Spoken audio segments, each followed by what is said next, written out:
Hi everybody, my name is Brittany Hogan and I am co-author of the Applicant's Manual of Physician Assistant Programs. Whether you've heard about this manual or not, I'm going to be going through everything that it includes tonight and hopefully set you on the path to finding the perfect PA programs for you. So you might be wondering what the PA program manual is all about. So we are officially 4 years in the making. We just came out with our 4th edition earlier in February.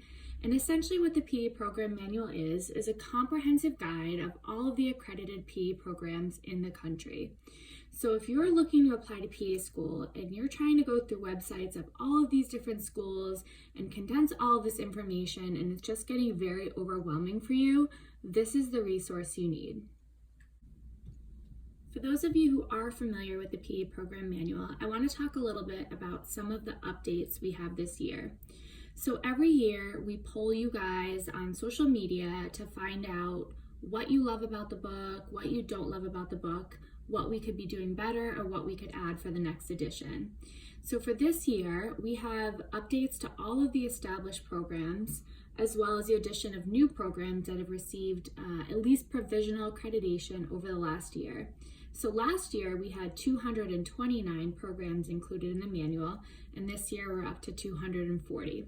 So there are 2 new schools in California, 2 in Colorado, 1 in Georgia, 3 in Indiana, 1 in Nevada, 1 in Pennsylvania, and 1 in Tennessee. There are still tons of developing programs and programs in the process of applying for accreditation, which is amazing because it shows how much the profession is growing and how much PAs are valued. But it makes a lot more work for you guys in the process of trying to narrow down all of these programs, get all of the details correct, and make sure that your statistics match up so that you can apply to the best schools. So that's why I'm going to talk a little bit more about this resource and what it provides for you. This year, we also added an appendix for the anatomy format for each program. I'll talk to you about that a little bit more in a second. I just want to summarize some of the other additions we've made in the past few years. So we've added appendices for schools that require the GRE, schools that don't require the GRE, schools that do not have certain GPA requirements, and schools that offer on-campus housing. So for the new appendix for this year, we list the programs that have a cadaver-based anatomy format and those that have a non-cadaver-based anatomy. So if a program uses either cadaver dissection, prosection, or both, we've included that in the cadaver part of the table. If they have a non-cadaver-based lab, so they either use models, 3D virtual technology like the anatomage table, or some combination thereof, then we've included that in a separate column. So that way you can kind of tease out the anatomy format for all of the programs that you're looking for. This year we've also included the yellow ribbon status for each school. We had a lot of feedback from veterans and members of the armed forces who thought that this would be helpful information, so we wanted to make that available this year. Last year, we had added a section about recommended coursework. We think this is important because most of the people you're applying alongside, you guys will have completed the same prerequisite coursework. So in order to stand out as an applicant, you'll want to complete, if possible, some of this additional coursework. So as an example, some schools will want the typical, anatomy, physiology, microbiology, chemistry, organic chemistry, etc. But some programs will want you to do sort of non-traditional coursework like psychology or physics or genetics or cell biology, foreign language, things like that. And so we've tried to list that wherever possible so that you can try to complete some of those courses to make yourself a more competitive applicant. What we added this year, when available, was some information about whether programs will accept AP credits as far as fulfilling prerequisites. And also on top of that, we've noticed some trends in some programs that look at the last 60 credit GPA. So if you're a student who started out and you did not have a great GPA, but you were able to bump that up and do better as you progress through your coursework, that's usually looked upon more favorably than somebody who started out doing really, really well and then sort of had a drop in their GPA over time. So trends in GPA or last 60 credits, sometimes it's 30 credits, sometimes it's 45, but we included that this year as we think that's also important, especially for people who are non-traditional applicants. The other thing we have added for this year is an updated forward from Brian Palm, who is the founder of My PA Resource. This is an amazing resource if you're someone who's looking for a little bit of assistance on your personal statement, whether it's coming up with content about what to write, or if you need a second set of eyes as far as grammar goes. Brian is an amazing resource and has a lot of experience in this area. If you get our manual, there's also a discount code in there, so anybody who purchases the manual will get a discount off of Brian's services, so definitely check that out. So now that I've told you about all the new updates and features of the manual for this year, I'd like to go into a little bit of an overview about what the manual entails. So in the book, we start with an introduction section, and this basically just tells you the purpose of the manual and gives a little overview of the PA profession and how it's evolved over the years. The first main section we have, and this is what we include for each program listed in the manual. So first we talk about any important admissions information. So first you're going to want to know the program's contact information. We provide the program's mailing address, their email address, and their phone number. This is important in case you have any questions about the program itself, about the admissions process, things like that. We generally encourage you to look on the program's website first. A lot of times, frequently asked questions and a lot of the information you need will be found there. So don't abuse this contact information to ask questions that they might seem silly on their end, or think are silly rather.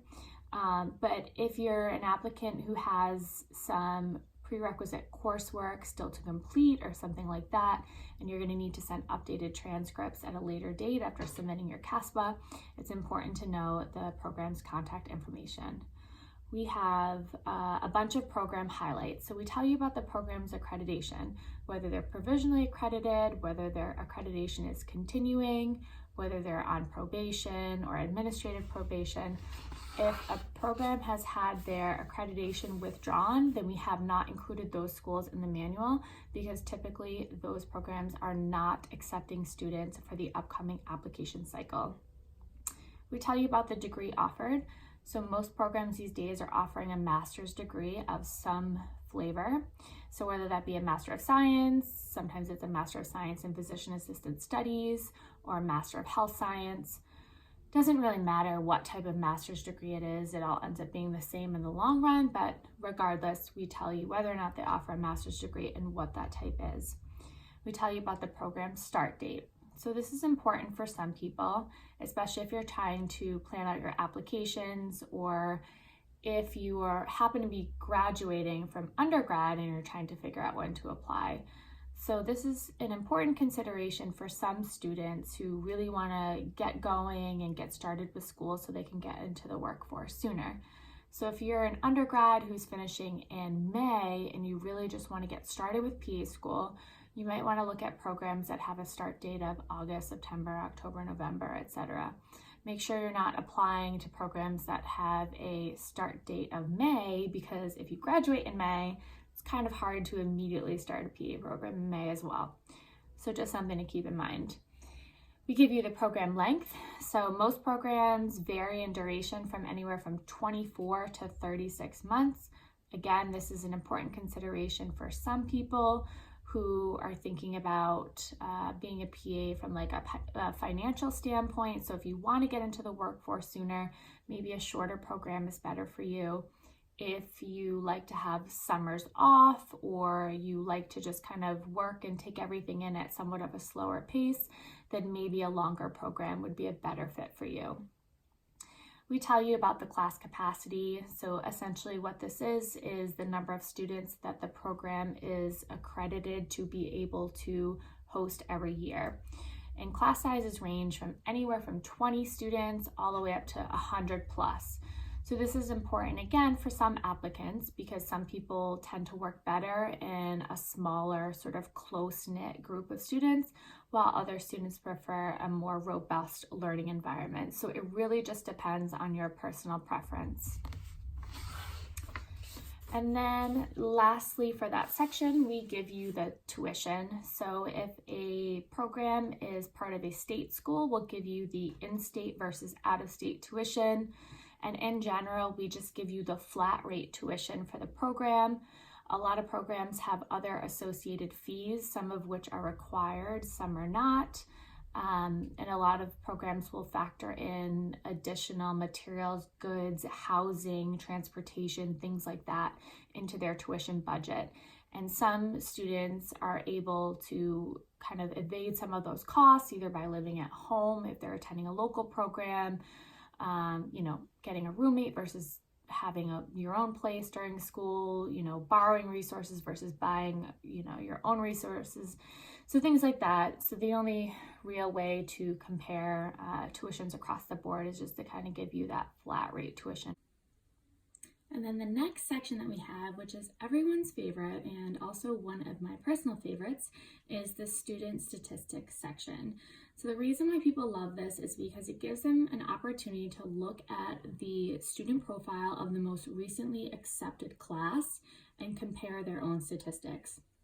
So in general, we include just basic demographic information. So the percent male and female per class, the number of minority students, the average age of accepted students, and then also the good juicy details like the overall GPA, the prerequisite GPA, science GPA, and then average healthcare experience, and if there's any documentation of average volunteer experience or shadowing experience, we include that as well.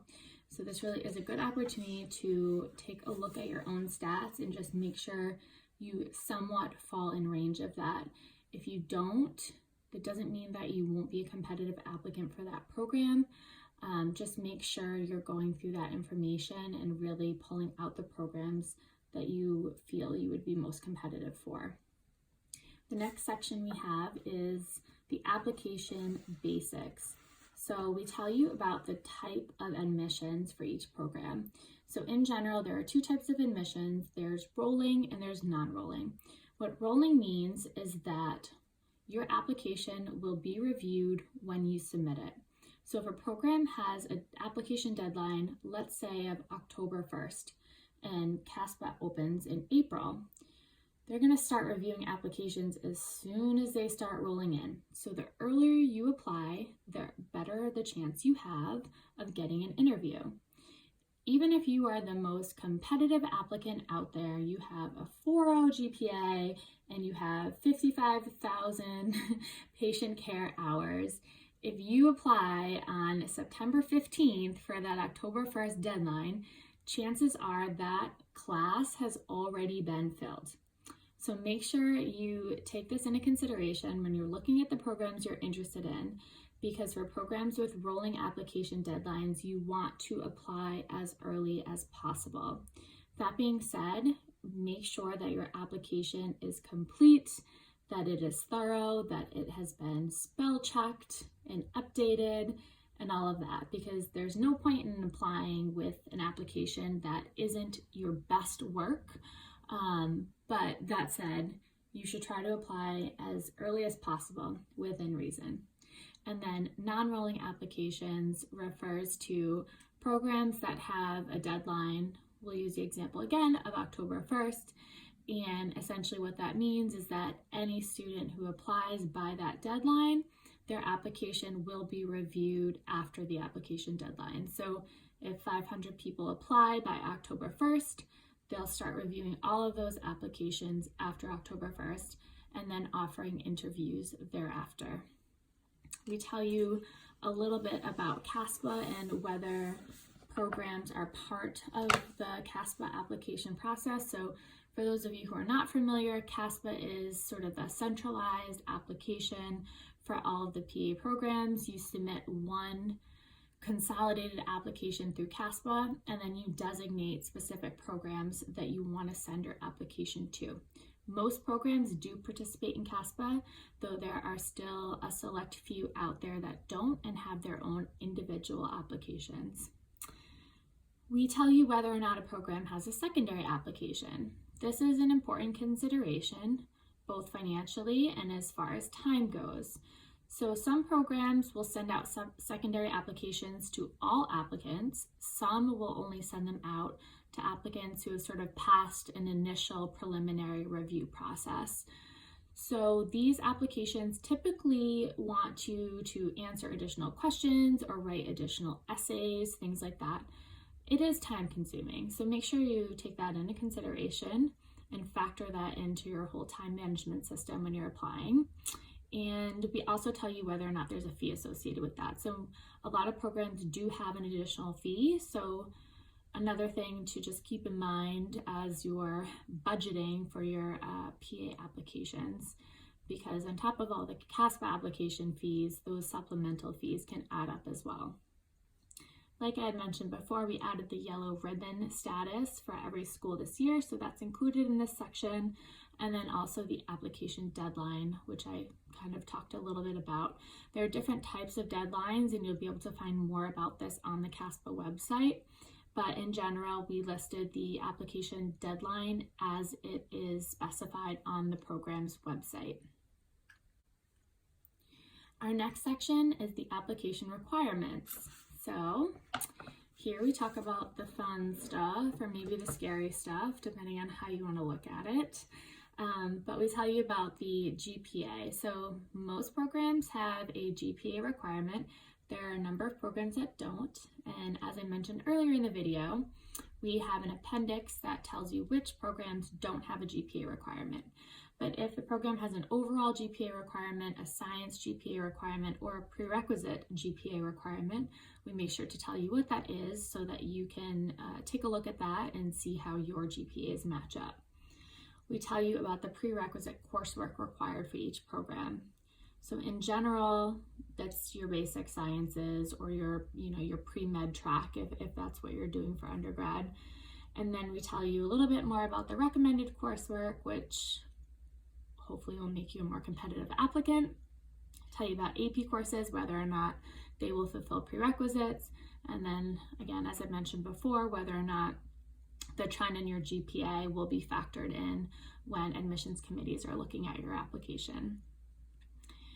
We discuss prerequisite healthcare experience. So in general, when we talk about this, we're talking about direct patient care experience. And a lot of programs have a requirement for this, some don't. In general, from what we found, it ranges from anywhere from 200 hours to 1,000 plus hours. So make sure you're recording all the healthcare experience you're getting along the way, because this will be another way to make sure that you're meeting that requirement for the programs you're looking into. All right, standardized testing. So most programs, if they have a requirement, require the GRE. There are some schools that will also accept the MCAT instead of the GRE. And then there are still a number of programs that don't have any standardized testing requirement. But in general, if they require something, it's typically the GRE. Your letters of recommendation, most programs will want 3. Some will only require 2. I will say that in general, most programs are moving towards having requirements for who those letters come from. So they typically want one from a healthcare supervisor, so someone you've worked with in a clinical capacity. Oftentimes they'll want one from a clinician, so a PA or a doctor or a nurse practitioner, somebody that you've shadowed or worked with in a healthcare role. Another good letter writer is a professor or an academic advisor, and then occasionally they'll allow personal references, or sometimes you can submit even up to like 5 references where you can include some other sort of personal references outside of that. All right, the next section is our program attributes. So this is where we tell you about the program's mission statement, which is a great place for you to find out whether you can identify with a program and what their core values are, and whether those match up with what you feel strongly and passionate about. We often say that the mission statement is where you can find some talking points for the interview. So a program, if they highly value serving the economically disadvantaged, you can typically find that in their mission statement. And if you're somebody who has experience working with the underserved, or if you're passionate and you want to become a PA working with that type of vulnerable population, that will be a great thing to mention either in your personal statement or during your interview. And I think it helps to show that you align pretty well with the values of the program, and it speaks to who you are and what's important to you. Our next section is the curriculum structure. So here we tell you about the didactic phase and length of that, the clinical phase, and then the graduate project phase if a program requires that. So in general, like I said earlier, the program length typically ranges from 24 to 36 months. So the didactic phase generally is anywhere from 12 to 16 months, plus or minus for some programs. Clinical phase, anywhere from 12 to 18 months, again, plus or minus. And then we tell you the type of rotations that the program has. So how many, which ones are mandatory, how many electives they have. Some programs have selectives or other extended preceptorships and things like that. And then a lot of programs these days are moving towards requiring some sort of graduate project, whether that be a master's research thesis or a capstone project or some sort of community, research project of sorts. So we let you know whether or not the program requires that, and that's important for some people. Some people don't want anything to do with having to do research or presenting or anything like that, but I will say it's very important in PA school and then as in becoming a PA. So these are the sorts of skills that you should be open and willing to develop moving forward. Next, we give you the PANCE scores. So this is also very important. We will tell you the first time most recent PANCE pass rate, so for all first takers of the most recent class, and then also the 5-year cumulative pass rate. In general, the national average tends to be between 90 and 96%.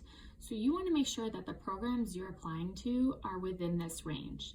If they're not, you should be asking why, whether that's through an email or reaching out to students who are currently enrolled in the program, or even if it's a program you're really interested in, but they have kind of a poor PANCE pass rate, at the interview, ask, why is your PANCE pass rate so low, and what are you guys doing to fix that?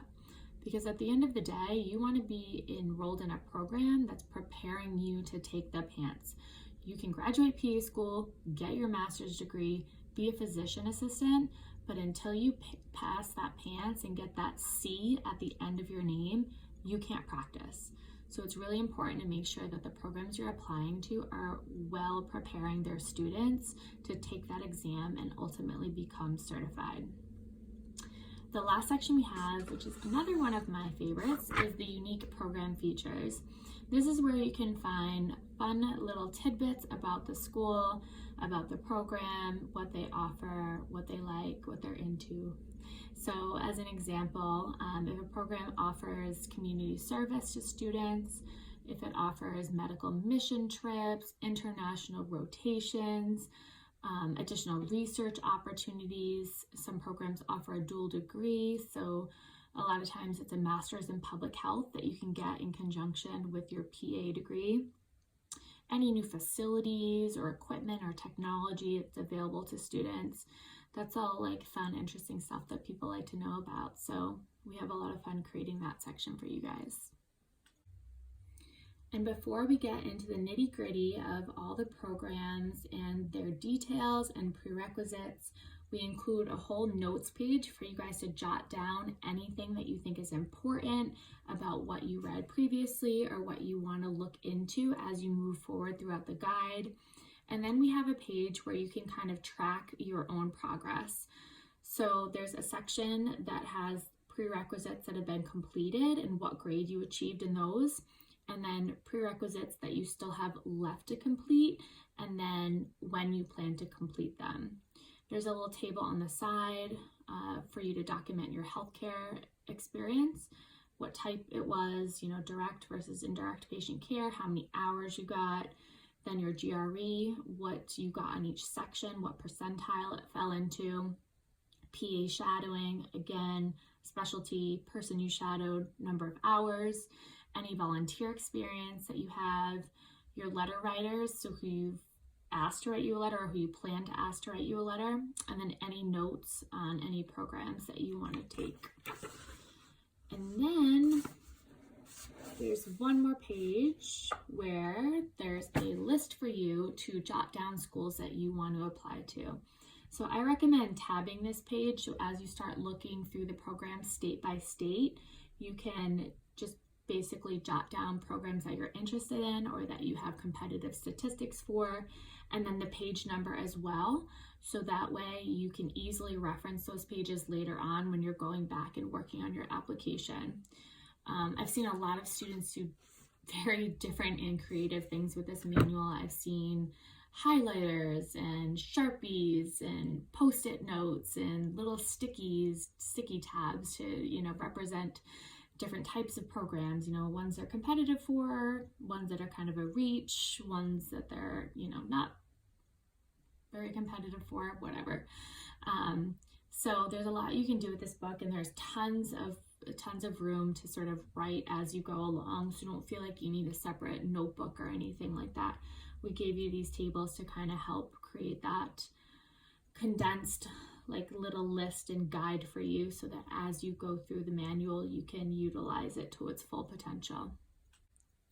So what I'd like to do next is show you guys an example of a program in the manual so you can see how we incorporate all of this information and what it looks like and how it's available to you. So since I'm a Yale graduate, I'm a little bit biased, so I'm going to show you the page for Yale University School of Medicine. So up in the top right, you can see that we have the program's contact information, their address, their phone number, and email in case you need it. Up here in the top left, we have the program's mission statement. Then we have our program highlights. So for Yale, it has continuing accreditation. It offers a Master in Medical Science degree. The program begins in August every year. It is 28 months long and has 40 students every year. The tuition is $98,300. Yale is a CASPA participant and has a supplemental application with a $50 fee. It is a yellow ribbon program. It has rolling admissions and an application deadline of September 1st. As far as prerequisite information, you can see here which courses they require. One course can be in progress at the time of application, but needs to be completed by December 31st and with a grade of B or better. They require a science GPA of 3.0. They recommend 1,000 hours of healthcare experience. You should shadow a PA, but it's not required. They do require the GRE, 3 letters of recommendation, one of which must be from a healthcare professional, and the seat deposit is $1,000. Up here we have our class statistics. So for the class of 2020, we have our male and female percentage breakdowns, overall and science average GPAs, the GRE breakdowns as well for verbal, quantitative, and analytical, and then the average healthcare experience for accepted students in that class. We have our PANCE pass rate. So the 5-year first-time pass was 98%, most recent was 100%, and then the curriculum. So the didactic part of the curriculum is 12 months, clinical is 16. There are 10 required rotations and 4 electives. each of which are 4 weeks in duration. And then the thesis project is part of the curriculum and required for graduation. And then down here we have our unique program features. So Yale offers international rotations, dual degree program, early clinical exposure, and surgical anatomy. So I hope this was a helpful breakdown of the Applicant's Manual of Physician Assistant Programs. This really is such a great resource, and I only wish that something like this was available when I was applying. Granted, back then, the number of programs was still in the 100s. Now that there are 240 accredited PA programs, that amount of data and research on your part is just outrageous. So having something comprehensive and condensed into one guide is really very beneficial, and we've gotten some amazing feedback about how helpful this manual has been in helping pre-PA students navigate through the application process. So again, I hope this was educational and informational for you. If you have any questions, you can always head on over to our website. It's paprogrammanual.com, or shoot us an email at paprogrammanual@gmail.com. I hope to hear from you guys soon and hear about all of your successes. And I really wish you the best of luck in this application process. I know how stressful and overwhelming, time-consuming, and it can be a financial burden. So trust me, I feel you on that, and I really wish you the best. Again, any questions, just reach out. Don't hesitate. That's what we're here for.